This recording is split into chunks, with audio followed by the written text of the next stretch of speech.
I had just finished playing with my gifted friend Chris 30 minutes ago. As a result, I was exhausted, so I began making my way home. It was a bizarre day as the sun started to shine furiously, yet it felt cold and began to rain while the sky remained blue.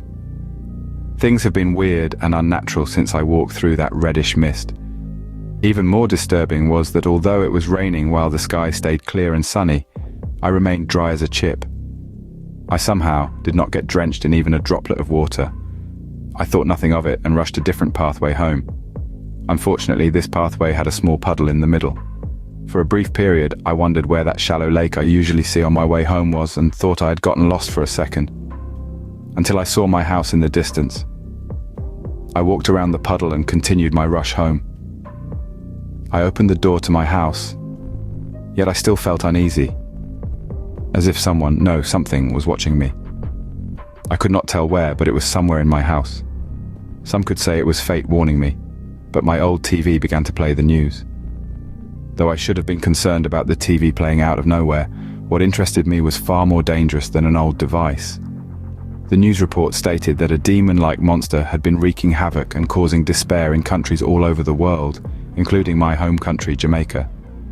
It had made its way, trying to seek refuge around my area after it had fled the combined forces of the three governments. I was shocked to hear news of such a creature existing in the first place.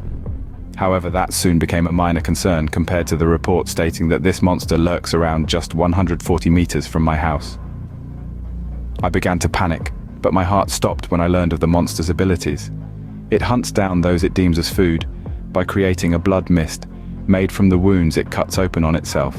The fog then causes illusions and disorients the victim's senses, such as touch, smell, sight, and so on. This may cause them to experience or see weird things as a dream.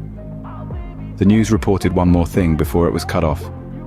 The monster could appear through any water-like substance, even if it was pipe water, a raindrop, a water bottle, your blood, or even damp or drenched clothing. The news cut off, but by this point, I had dashed off to block off all water sources within my house and burned the clothes I had attempted to wash the day before, as they had still been wet. I sat in a corner, praying that the government would apprehend this beast before it got to me. I then made a terrifying realization as I realized that earlier I had walked through a weird colored mist that was red as if it were blood. Since then, I have been experiencing strange things, like when the sky was clear yet it appeared to be raining, and I was still somehow not drenched by a single drop of water. My heart sank as I began to recall the events that had passed not too long ago. My legs felt cold, so I stood up and looked out a tiny crack in my window to maybe wake up my legs and warm them up. But I recalled a feeling I felt while walking home during those strange events. I felt cold even while the sun was seemingly blazing.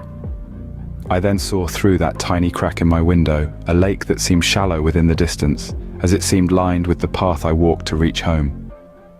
With tears in my eyes, I mustered up the courage to look down. I looked down at my soaking feet, and it was at that moment I realized I was in deep trouble.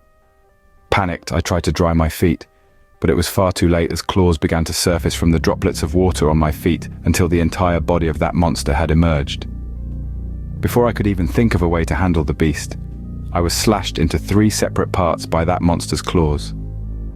I now helplessly watched as the beast devoured my remains to replenish its strength.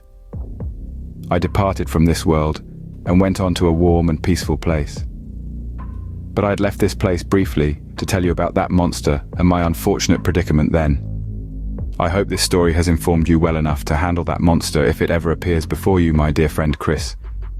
I must depart, but I plead that you find a way to kill this monster and not only avenge those who have died, but save countless more who are injured as well. I know